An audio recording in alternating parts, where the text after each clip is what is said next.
अच्छा कई He's clever, clever. कई लोग ये भी कहते थे आप सेफ सीट चाह रही थी और वीके सिंह क्या मैं सीट ही नहीं चाह रही थी। आर के पुरम मुझे नहीं, आपको वो कहाँ से लड़वा रहे थे? सौरभ भारद्वाज उनके मनीष सिसोदिया के बहुत क्लोज थे। एमपी वाला नहीं नहीं नहीं, आप दोनों बातें सुनिए तभी आप समझ पाएंगे इसको। सौरभ भारद्वाज बहुत क्लोज है मनीष सिसोदिया के, सब जानते हैं। और तो उस वजह से मुझे जीके में नहीं दिया। आर के पुरम जहाँ हमारा कोई था नहीं, जहाँ सबसे ज़्यादा लड़ाई झगड़े होते थे, वहाँ पे मेरा नाम डिक्लेयर कर दिया मनीष सिसोदिया के साथ। वहाँ पे इतना परेशान किया क्योंकि आर के पुरम नई दिल्ली में था और नई दिल्ली से मुझे बनाना देना चाहिए था, तो उन्होंने आशीष खेतान को दे दिया जो 2 महीने पहले आया था टिकट। अगर एमपी का देनी था तो देते नहीं, या नॉर्थ ईस्ट से देते, जो दे रहे थे और बात हो गई थी। लेकिन आखिरी मिनट पर उन्होंने नहीं आने, कोई नहीं चलने दो। हाँ बताओ। तो या तो नॉर्थ ईस्ट का देते क्योंकि बहुत वहाँ पे जो जितने भी बहुत बड़ी एक मुस्लिम आबादी भी और लोग कह रहे थे वहाँ से देंगे। वहाँ पे आखिरी मिनट में आनंद जी को दे दिया, प्रोफेसर आनंद को। और आशीष खेतान को। बिल्कुल नए नाम थे, मतलब किसी ने एक्सपेक्ट भी नहीं किया था। और मुझे जब आखिरी फाइल नॉमिनेशन की जो फाइलिंग होनी थी उसके 3 दिन पहले, क्योंकि इतना हंगामा हुआ, अम्मी चुपचाप बैठी हुई थी क्योंकि मैं रिपब्लिक डे के बॉयकॉट के बाद से निकली भी नहीं थी, पार्टी के साथ भी नहीं थी, अब दिखाना था। तो आके बैठ गए मनीष सिसोदिया और उनके सारे चंगू मंगू, उनके साले साढ़ू जो मिलकर साथ काम करते हैं।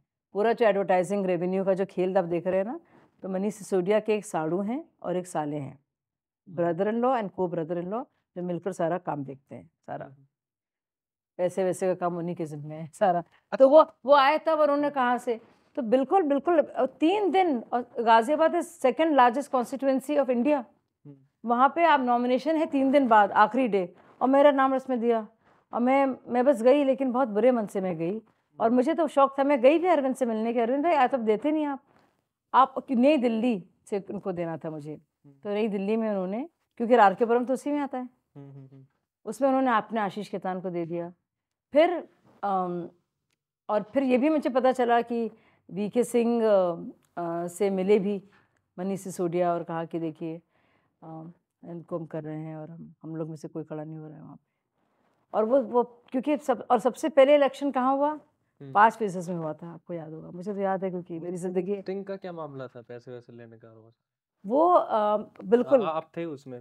आर के पुरम में था वो आर के पुरम में था। उसमें देखिए अनुरंजन झा हैं, आम आदमी पार्टी के, अपने को एक्टिविस्ट कहते हैं। उन्होंने एक स्टिंग किया, उसमें कुमार विश्वास भी था, लेकिन वो इलेक्शन नहीं लड़ रहा था, मैं थी और कई और लोग थे, वो किया। और अरविंद ने मुझसे आखिरी मिनट, जब मैं ऑन एयर थी अर्नब की शो में, कहा कि तुम बैठ जाओ।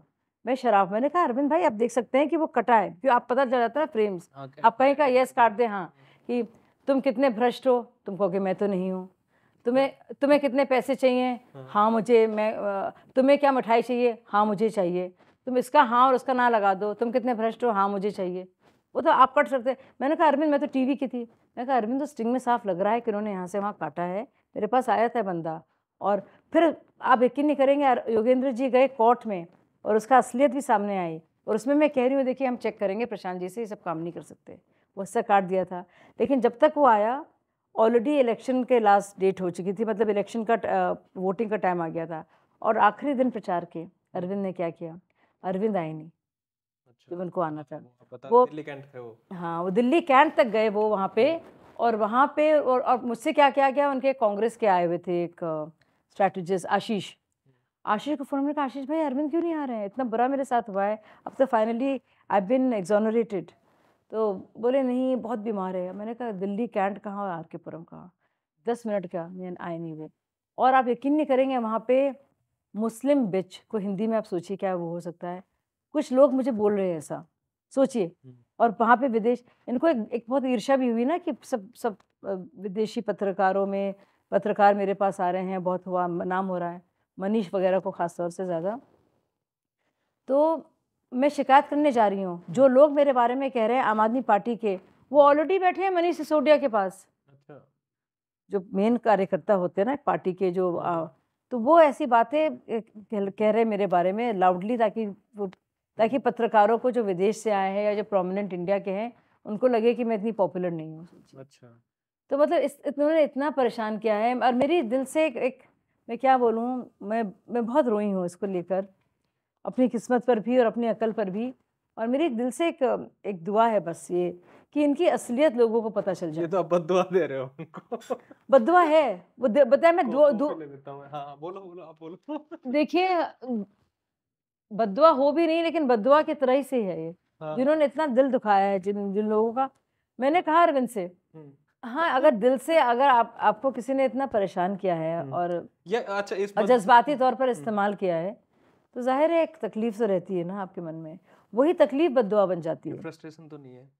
क्योंकि कुमार विश्वास के साथ भी है ये। यही बात है, वो नहीं, भी कुमार कहते हैं रहे, कुमार पार्टी में रहे, उन्होंने छोड़ा उनको नहीं। उनको भी वो राज्यसभा वाला नहीं नहीं, मिला नहीं, पर बेचारे, वो वो परेशान हैं नहीं, नहीं, वो कंपैरेटिवली। तब तक रहे जब तक राज्यसभा का अनाउंसमेंट नहीं हुआ। मैंने तो रोका ही नहीं ना, मैं तो 1 मिनट नहीं रुकी। मैं भी रुक के नेगोशिएट कर सकती थी, मैं तो फ़ौरन छोड़ के चली गई। मैं देखिए या तो 100% खेलूँगी या शून्य, मैं बीच की नहीं हूँ। मैं रुक कर मैंने नेगोशिएट नहीं किया अच्छा। कि मैं पार्टी की बुराई भी करूँ और रहूँ भी, मैं पूरे-पूरे गई, साफ-साफ।